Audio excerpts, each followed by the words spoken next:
Dimohon untuk jamaah yang berada di luar dipersilakan untuk masuk ke dalam. Bismillahirrahmanirrahim.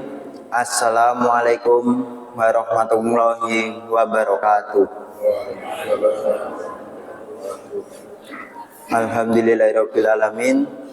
Asyhadu an la ilaha illallah wahdahu la syarikalah wa asyhadu anna Muhammadan abduhu wa rasuluh. Amma ba'du. Pertama-tama marilah kita panjatkan puji syukur atas kehadirat Allah Subhanahu wa taala yang telah memberikan kita rahmat dan hidayahnya hingga kita bisa berkumpul di tempat ini dalam keadaan sehat walafiat. Kedua kalinya sholawat serta salam semoga tetap tercurahkan kepada junjungan kita Nabi besar Nabi Muhammad SAW yang telah membawa kita dari zaman jahiliyah menuju zaman yang terang benderang, yakni adilul Islam. Telah hadir di tengah-tengah kita yaitu Ustadz Al-Faruq, beliau yang akan mengisi tausiah pada malam hari ini. Untuk mempersingkat waktu, marilah kita buka acara tausiah pada malam hari ini dengan membaca Al-Basmalah. Bismillahirrahmanirrahim. Kepada Ustadz Al-Faruq, waktu dan tempat kami persilakan.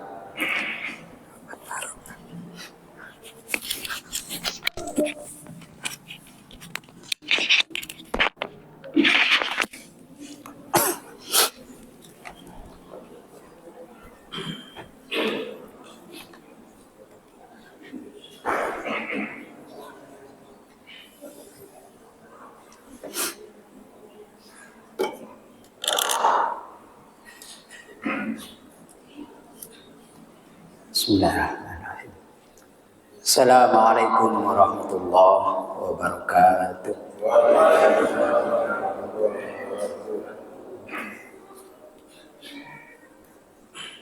Alhamdulillah. Alhamdulillahilladzi arsala rasulahu bil huda wa dinil haq liyudhhirahu 'ala dini kullih wa kafa billahi syahida. Asyhadu an la ilaha illallah wa asyhadu anna Muhammadan abduhu wa rasuluh. Allahumma shalli wa sallim wa barik ala Muhammad wa ala alihi wa sahbihi wa man tabi'ahum bi ihsanin ila yaumil qiyamah. Qala Allah Ta'ala fil Qur'anil Karim. A'udzu billahi minasy syaithanir rajim. Bismillahirrahmanirrahim. Wa'mur ahlaka bis-shalah wastabir 'alaiha. La nas'aluka rizqa nahnu narzuquka wal 'aqibatu littaqwa. Shadaqallahul 'adzim. Jamaah sholat maghrib yang dirahmati Allah Subhanahu wa ta'ala, alhamdulillah kita masih diberi kesempatan oleh Allah untuk menambah amal soleh kita, menambah keimanan kita yang nantinya untuk meningkatkan ketakwaan kita kepada Allah Subhanahu wa ta'ala. Karena tanpa nikmat yang Allah berikan ini, kita tidak bisa untuk melaksanakan ibadah, baik ibadah yang mahdoh ataupun ghairu mahdoh. Maka dari itu bersyukur adalah kewajiban kita untuk senantiasa kita persembahkan kepada Allah Subhanahu wa ta'ala. Salah satunya dengan mengucapkan Alhamdulillahirabbil alamin. Salawat serta salam senantiasa kita haturkan kepada baginda Nabi Muhammad Sallallahu Alaihi Wasallam, yang kita harapkan dari beliau adalah syafaatnya. Walaupun banyak syafaat yang bisa kita raih, tetapi syafaat yang lebih utama adalah dari baginda Nabi Muhammad Sallallahu Alaihi Wasallam. Maka dari itu kita sebagai umat Nabi Muhammad yang sekarang ini hadir di sini, itu salah satu daripada kecintaan kita, harapan kita untuk senantiasa mendapatkan ridho Allah dan juga syafaatnya Rasulullah Sallallahu Alaihi Wasallam. Jamaah yang dirahmati oleh Allah Subhanahu wa Ta'ala, setiap orang yang hidup di dunia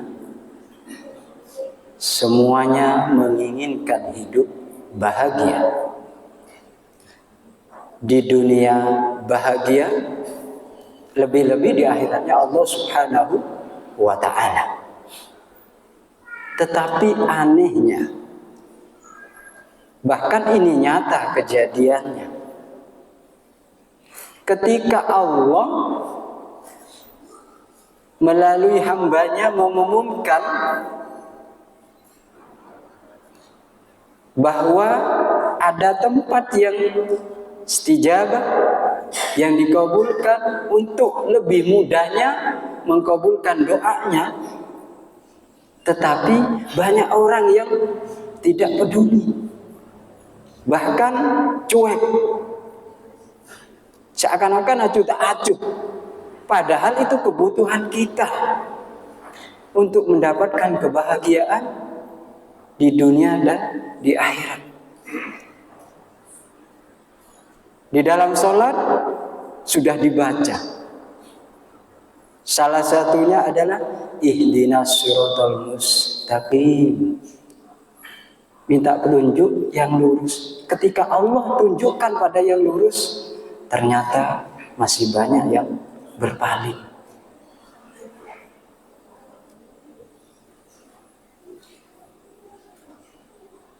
Kemudian di dalam sholat juga disebutkan nasta'in, minta pertolongan kepada Allah.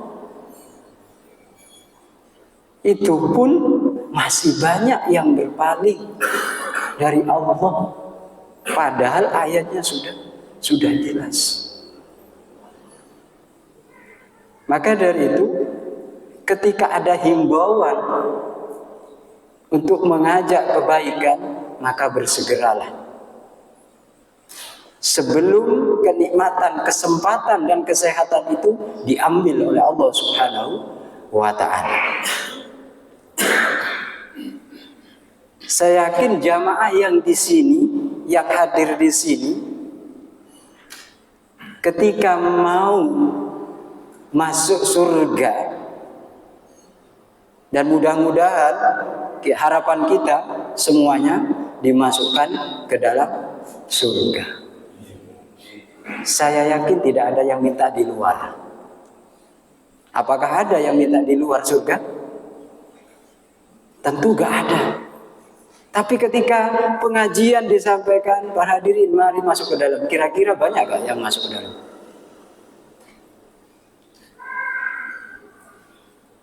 Ini panggilan hati kita.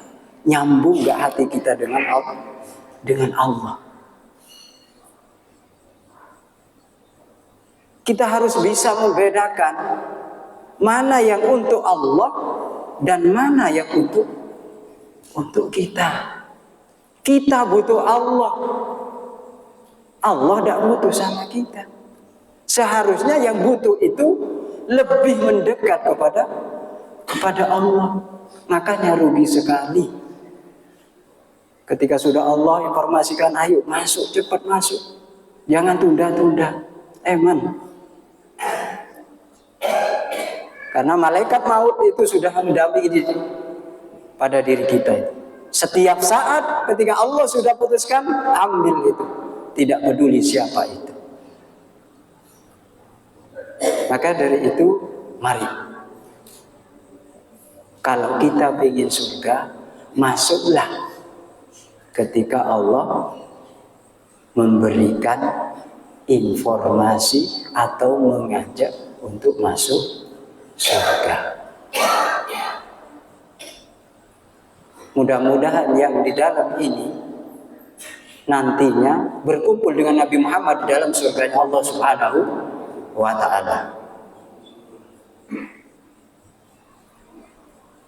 Jamaah yang dirahmati Allah Subhanahu wa Ta'ala, bulan Agustus momentum yang sangat luar biasa, khususnya di negara kita. Pada tanggal 17 begitu banyak mengadakan acara-acara, bahkan 1 bulan full penuh acaranya. Tetapi tidak sedikit acara yang sudah ditentukan oleh Allah tidak dihiraukan. Banyak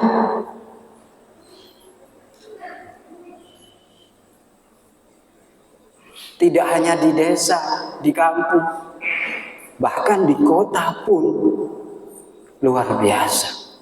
Sampai dia berani menghilangkan kewajiban, melalaikan kewajiban yang Allah wajibkan kepada hambanya.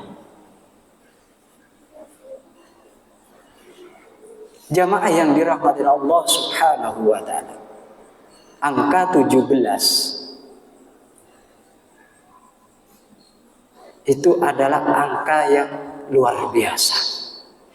Siapa yang istiqomah melaksanakan di dalam angka itu dengan sebenar-benarnya, yakin doa kita akan dikabulkan oleh Allah Subhanahu wa Ta'ala.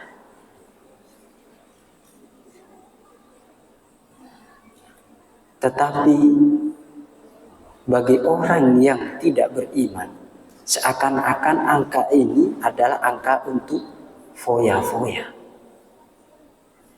menghambur-hamburkan nikmat yang Allah berikan tanpa dia pikirkan apa akibat daripada menghambur-hamburkan nikmat itu.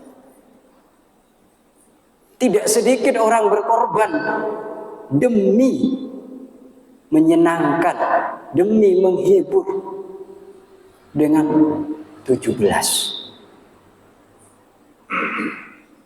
Padahal tidak sedikit dari kita yang faham dengan arti 17. Karena angka itu jarang sekali diperhatikan. Yang diperhatikan hanya 17 Agustus. 17 rakaat sehari semalam tanpa kita pikirkan kadang. Jangankan 17 rukun pun kadang gak hafal. Padahal rukun itu yang akan menyempurnakan daripada sholat kita. Sekolah mulai dari TK sampai S3 gak hafal 17 rukun. Kemudian ketika mati pingin disolati, kira-kira diterima apa enggak sholatnya? Apakah ini jadi pikiran kita atau hanya dilupakan begitu saja? Mari kita lihat dalam hadisnya Nabi Muhammad SAW. Dan hadis ini sudah sering disampaikan oleh para penceramah, ustadz ataupun yang selevelnya. Hadis yang diriwayatkan oleh Abu Hurairah radhiyallahu anhu. Di dalam hadis itu disebutkan Rasulullah sallallahu alaihi wasallam menyampaikan, awwalu ma yuhasabu al-abda yaumil qiyamah as-sholat. Perkara yang akan ditanya nanti di hari kiamat kepada seorang hamba, yang pertama adalah sholat.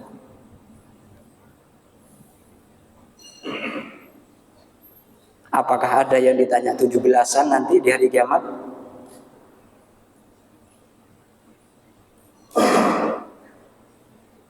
Segitu pentingnya sampai melupakan kewajiban yang Allah berikan kepada, yang Allah perintahkan kepada seorang hamba yang beriman kepada Allah Subhanahu wa ta'ala. Berapa kali kita diajarkan tentang rukun sholat, sampai rokaatnya sholat, bahkan kenikmatan di dalam sholat pun kita kadang tidak pernah mendapati. Lalu nikmat yang mana yang mau disyukuri?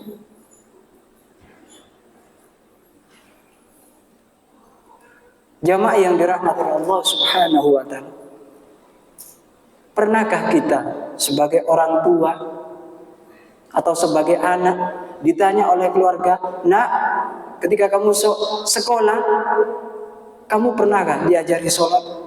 Berapa rukun sholat, syarat sholat, yang membatalkan sholat?" Pernah gak ditanyakan?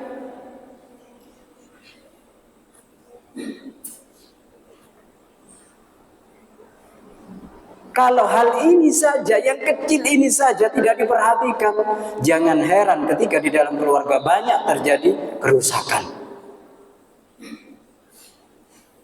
Karena Allah sebutkan dalam surat Al-Ma'un ayat yang pertama, "Ara'aital ladzi yukadzibu biddin." Orang yang merusak agama itu adalah orang yang beragama sendiri. Agama Islam sudah jelas, rukun Islam syahadat, sholat. Kalau sholat sudah gak ditegakkan, rusak.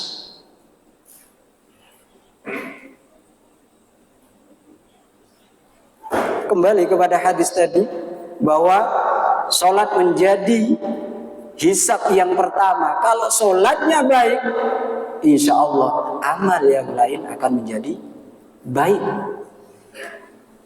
Tapi sebaliknya, ketika sholatnya sudah gak baik, na'udzubillah, apakah ada yang menjamin dengan sholat kita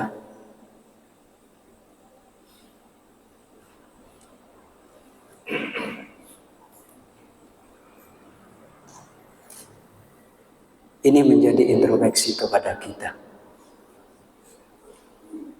Jangan sampai sholat itu yang kita kerjakan itu sia-sia.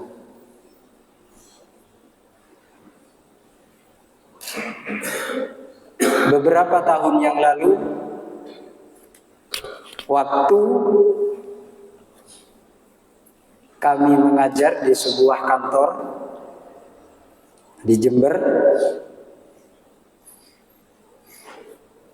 pada waktu itu ada orang yang bertanya, "Ustaz, kenapa ya ketika saya mengadakan perdagangan, acara perdagangan,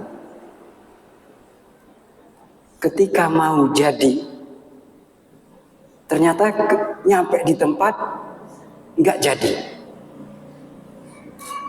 Kemudian pindah lagi. Setelah nyampe di tempatnya, nggak ditemui dengan orangnya. Sampai 3 kali cerita itu. Kemudian saya tanya, "Bapak di rumah pernah ingat sama Allah?" "Iya." Kemudian yang kedua saya tanya, Bapak di rumah ataupun di mana saja pernah gak melaksanakan perintahnya Allah? Orang itu terdiam. Kemudian saya lanjutkan. Misalkan Bapak sholat gak? Dia terdiam. Yang ketiga kali kami sampaikan, maaf Bapak, saya tidak bisa menyampaikan yang lebih banyak. Karena hal itu saja Bapak sudah tinggalkan. Allah saja sudah ditinggalkan Bapak. Allah yang memberi rezeki, Allah yang membuka pintu rezeki. Kalau Bapak sudah menutup hubungannya dengan Allah, tidak bisa Bapak menyalahkan orang. Orang itu pun Allah yang menggerakkan, bukan kehendak manusia sendiri. Kemudian orang itu pergi.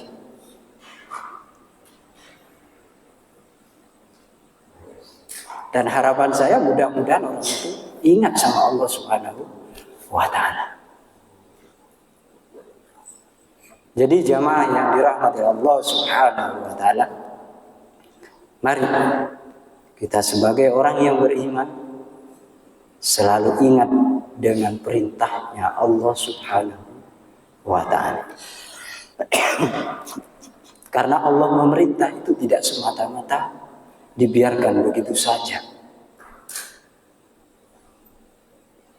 Seperti yang dicantumkan dalam muqaddimah tadi, wa'mur ahlaka bis-shalah.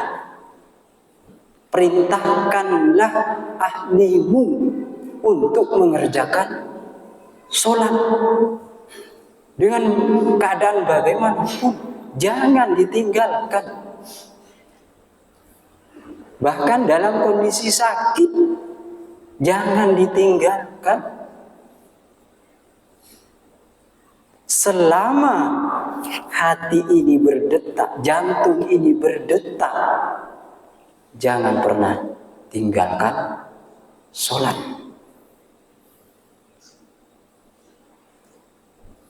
Tujuh 17 rukun sholat kita harus tahu. Anak kita juga harus tahu. Supaya ketika anak itu sholat sesuai dengan anjuran Nabi, orang tua akan mendapatkan hikmahnya. Allah bukakan rizkinya, Allah mudahkan urusannya. Tetapi ketika anak itu sudah enggak sholat, meninggalkan sholat, jangan harap rizkinya akan dibuka oleh Allah Subhanahu wa ta'ala. Banyak orang yang kuat, fisiknya kuat, ekonominya kuat, pangkatnya pun tinggi, ijazahnya pun tinggi, tapi tidak bisa menggerakkan dirinya untuk melaksanakan sholat. Jangankan berjamaah, berdiri mengerjakan sendiri pun susah. Kenapa? Karena satu kali dia sudah berani meninggalkan sholat, 2 kali, 3 kali dia berani meninggalkan sholat, Allah siapkan setan yang akan senantiasa menyesatkan sampai yaumul kiamat, sampai dia dipanggil oleh Allah Subhanahu wa ta'ala. Di dalam ayat yang lain Allah sebutkan itu. Barang siapa yang tidak mau melaksanakan perintah, berpaling dari perintahnya Allah, maka disediakan setan. Bisa jadi yang dikerjakan oleh kita yang meninggalkan sholat sama dengan setan.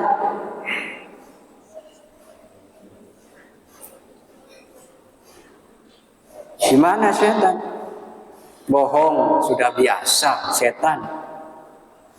Mencuri sudah biasa setan.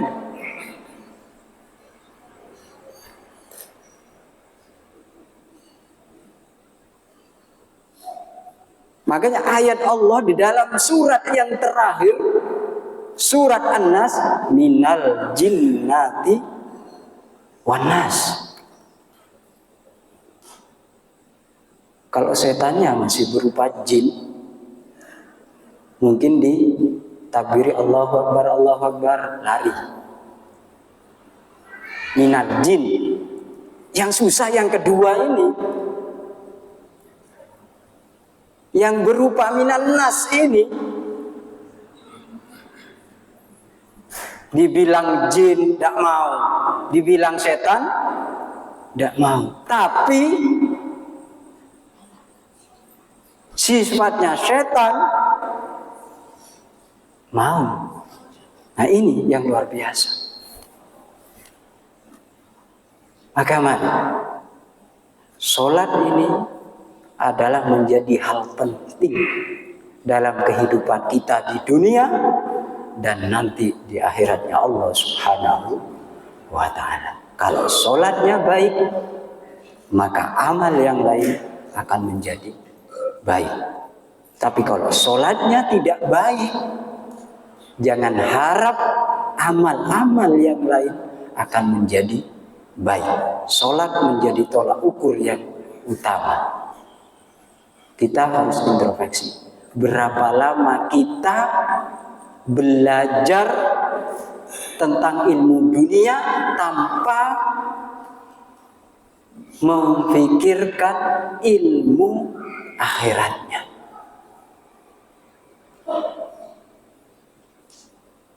Jamaah yang dirahmati Allah Subhanahu wa ta'ala. Ayat wa'mur ahlaka bis-shalah wastabir 'alaiha. Bersabarlah. Bersabar di situ disebutkan wastabir 'alaiha, ketika sholat bisa. Sabar di luar sholat bisa. Tetapi yang dimaksud di situ adalah sabar di segala hal. Baik di dalam sholat dia harus sabar, karena kalau sholatnya sabar, meniru seperti Nabi, insya Allah kita pasti berjumpa dengan Nabi Muhammad SAW. Karena Nabi mengajarkan sholatnya tenang. Nabi tidak pernah mengajarkan sholat terburu-buru. Apalagi sama dengan sholat yang diumpamakan ayam makan jagung. Allahu Akbar, Allahu Akbar. Tenang. Wastabir 'alaiha. Tenang. Carilah di dalam sholat itu nikmat. Apakah itu waktu berdiri ketika imam membaca Al-Fatihah atau ketika ruku? Bahkan yang terakhir adalah ketika kita sujud. Nikmatin. Jangan hanya sujud, hanya hidung yang disentuhkan.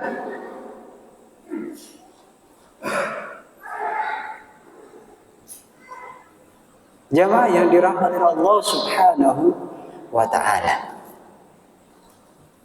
Wastabir 'alaiha. Bersabarlah. Di dalam sholat ada juga ujian. Tidak hanya di luar sholat ujian, di dalam sholat ujian. Kadang enak-enak Allahu Akbar, baca doa iftitah, alhamdulillah rabbil alamin. Di depan rumah misalkan, assalamualaikum, bisa jadi ujian. Apalagi di dalam masjid, ketika berjamaah Allahu Akbar waladhdallin, di belakang HP.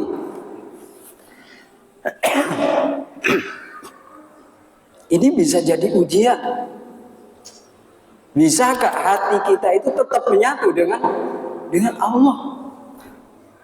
Karena perintahnya Allah di dalam surat At-Tin, di dalam surah Al-Bayyinah, wa ma umiru illa liya'budullaha mukhlisina lahuddin. Nyatu betul dengan Allah. Astabir alaiha, menyatu.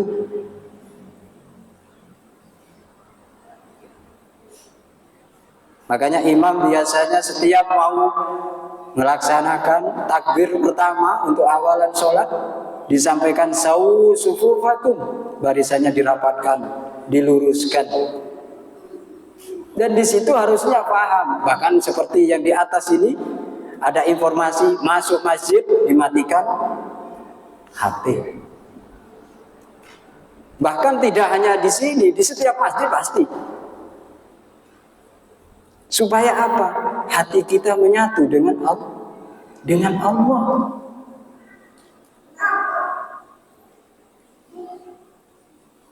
Jamaah yang dirahmati Allah Subhanahu wa ta'ala. Kembali kepada ayat yang wa'mur ahlaka bis-shalah wastabir 'alaiha la nas'aluka rizqa. Kata Allah, la nas'aluka rizqa. Tidak usah khawatir masalah rizki. Allah sudah siapkan rizki apa saja.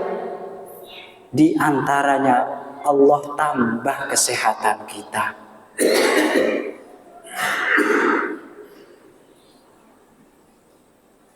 Mungkin orang olahraga sejauh 100 km dia kuat. Ngangkat ini, ngangkat itu kuat.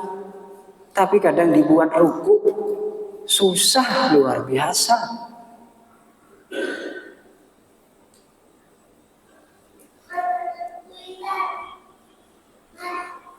Padahal kalau kita mengerjakan istiqomah seperti yang Allah sampaikan, la nas'aluka rizqa, itu rizki yang Allah berikan. Makanya bersyukur. Tanda syukur yang baik, yang agung adalah ketika kita mengerjakan sholat.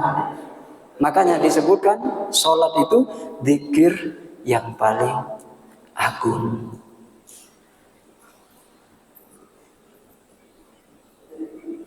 Orang yang gak bisa sujud, pinginnya sujud. Kenapa? Istimewanya ketika sujud, kita berkata di bawah tetapi mantul ke atas. Allah langsung mendengar. Maka yang muda-muda, yang sehat-sehat, ayo tambah sujud kita. Perkuat hati kita untuk melaksanakan sujud. Supaya kesehatan kita ditambah oleh Allah Subhanahu wa ta'ala.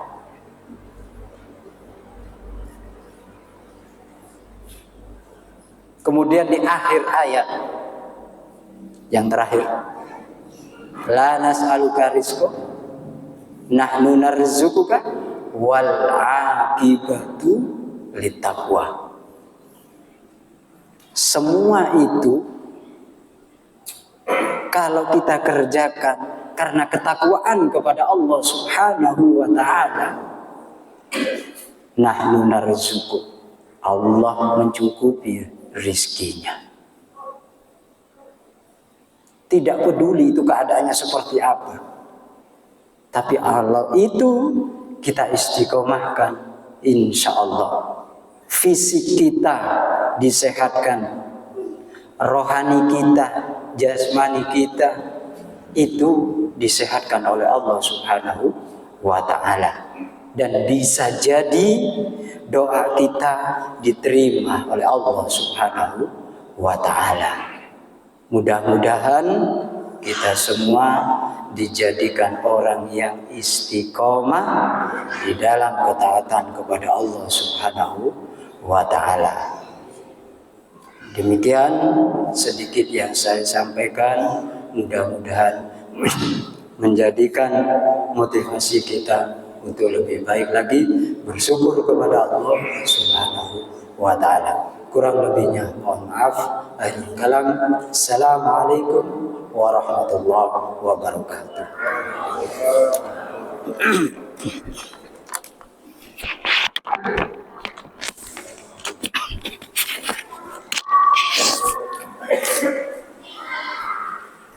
Demikian pengajian pada malam hari ini telah usai. Marilah kita tutup pengajian pada malam hari ini dengan membaca hamdalah. Alhamdulillahirabbil alamin. Sekian dari saya, kurang lebihnya mohon maaf. Nun wal qalam mimma yasturun fastabiqul khairat. Wassalamualaikum warahmatullahi wabarakatuh.